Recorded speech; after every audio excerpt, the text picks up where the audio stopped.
బెజవాడలో వరద ముంపు ప్రాంతాల్లో సహాయక చర్యలు ముమ్మరంగా సాగుతున్నాయి.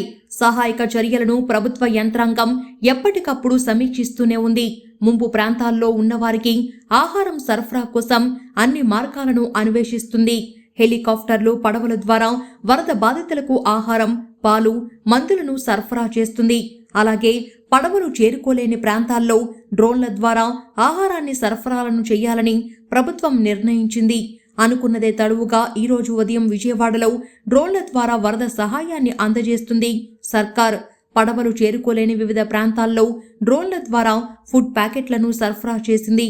ఈ రోజు ఉదయం నుంచి దాదాపు 16 డ్రోన్ల ద్వారా 10,000 ఆహార పొట్లాలు సరఫరా అయ్యాయి.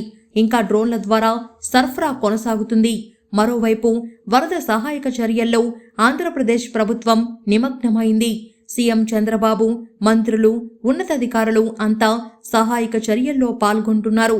ఎక్కడా ఎవరికి ఎలాంటి ఇబ్బంది వాటిల్లొద్దని సీఎం చంద్రబాబు అధికారులకు స్పష్టం చేశారు. ఈ రోజు ఉదయం నుంచి జరిగిన ఆహార పంపిణీ వివరాలను అధికారులను అడిగి సీఎం చంద్రబాబు తెలుసుకున్నారు. 5 హెలికాప్టర్ల ద్వారా ఆహారం పంపిణీ జరుగుతుందని అధికారులు వివరించారు. హెలికాప్టర్, పడవ, ట్రాక్టర్ల ద్వారా ఉదయం నుంచి ఆహారం, నీళ్లు అందిస్తున్నామని అధికారులు పేర్కొన్నారు. 5 లక్షల ఆహారం, నీళ్ల ప్యాకెట్లు సిద్ధం చేసి పంపిణీ జరిగింది. ఎన్డీఆర్ఎఫ్ బృందాలు చేరుకోలేని చోటకు హెలికాప్టర్లు, డ్రోన్ల ద్వారా ఆహారం అందించాలి. 3 పూటల ఆహారం అందించాలి. విజయవాడలో 36 డివిజన్లలో విధుల్లో ఉన్న అధికారులే ఆహార పంపిణీకి బాధ్యత వహించాలి. క్షేత్రస్థాయిలో ఆహారం అందింది లేనిది నిర్ధారించుకోవాలి. 2 రోజులు వరదలో చిక్కుకొని ఆహారం, నీరు లేకపోతే ఆ బాధ ఎలా ఉంటుందో అర్థం చేసుకొని అధికారులు పనిచేయాలి. మన కుటుంబమే అలాంటి కష్టంలో ఉందనే ఆలోచనతో పనిచేయాలి. నీరు తగ్గుతున్న ప్రాంతాల్లో పారిశుద్ధ్య పనులకు అవసరమైన ఏర్పాట్లు చేయాలని అధికారులకు సీఎం చంద్రబాబు స్పష్టం చేశారు. బెజవాడలో వరద ముంపు ప్రాంతాల్లో సహాయక చర్యలు ముమ్మరంగా సాగుతున్నాయి. సహాయక చర్యలను ప్రభుత్వ యంత్రాంగం ఎప్పటికప్పుడు సమీక్షిస్తూనే ఉంది. ముంపు ప్రాంతాల్లో ఉన్నవారికి ఆహారం సరఫరా కోసం అన్ని మార్గాలను అన్వేషిస్తుంది. హెలికాప్టర్లు, పడవల ద్వారా వరద బాధితులకు ఆహారం, పాలు, మందులను సరఫరా చేస్తుంది. అలాగే పడవలు చేరుకోలేని ప్రాంతాల్లో డ్రోన్ల ద్వారా ఆహారాన్ని సరఫరాలను చేయాలని ప్రభుత్వం నిర్ణయించింది.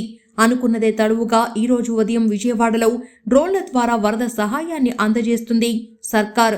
పడవలు చేరుకోలేని వివిధ ప్రాంతాల్లో డ్రోన్ల ద్వారా ఫుడ్ ప్యాకెట్లను సరఫరా చేసింది. ఈ రోజు ఉదయం నుంచి దాదాపు 16 డ్రోన్ల ద్వారా 10,000 ఆహార పొట్లాలు సరఫరా అయ్యాయి. ఇంకా డ్రోన్ల ద్వారా సరఫరా కొనసాగుతుంది. మరోవైపు వరద సహాయక చర్యల్లో ఆంధ్రప్రదేశ్ ప్రభుత్వం నిమగ్నమైంది. సీఎం చంద్రబాబు, మంత్రులు, ఉన్నతాధికారులు అంతా సహాయక చర్యల్లో పాల్గొంటున్నారు. ఎక్కడా ఎవరికి ఎలాంటి ఇబ్బంది వాటిల్లొద్దని సీఎం చంద్రబాబు అధికారులకు స్పష్టం చేశారు. ఈ రోజు ఉదయం నుంచి జరిగిన ఆహార పంపిణీ వివరాలను అధికారులను అడిగి సీఎం చంద్రబాబు తెలుసుకున్నారు. 5 హెలికాప్టర్ల ద్వారా ఆహారం పంపిణీ జరుగుతుందని అధికారులు వివరించారు. హెలికాప్టర్, పడవ, ట్రాక్టర్ల ద్వారా ఉదయం నుంచి ఆహారం, నీళ్లు అందిస్తున్నామని అధికారులు పేర్కొన్నారు. 5 లక్షల ఆహారం, నీళ్ల ప్యాకెట్లు సిద్ధం చేసి పంపిణీ జరిగింది. ఎన్డీఆర్ఎఫ్ బృందాలు చేరుకోలేని చోటకు హెలికాప్టర్లు, డ్రోన్ల ద్వారా ఆహారం అందించాలి. 3 పూటల ఆహారం అందించాలి. విజయవాడలో 36 డివిజన్లలో విధుల్లో ఉన్న అధికారులే ఆహార పంపిణీకి బాధ్యత వహించాలి. క్షేత్రస్థాయిలో ఆహారం అందింది లేనిది నిర్ధారించుకోవాలి. 2 రోజులు వరదలో చిక్కుకొని ఆహారం, నీరు లేకపోతే ఆ బాధ ఎలా ఉంటుందో అర్థం చేసుకొని అధికారులు పనిచేయాలి. మన కుటుంబమే అలాంటి కష్టంలో ఉందనే ఆలోచనతో పనిచేయాలి. నీరు తగ్గుతున్న ప్రాంతాల్లో పారిశుద్ధ్య పనులకు అవసరమైన ఏర్పాట్లు చేయాలని అధికారులకు సీఎం చంద్రబాబు స్పష్టం చేశారు.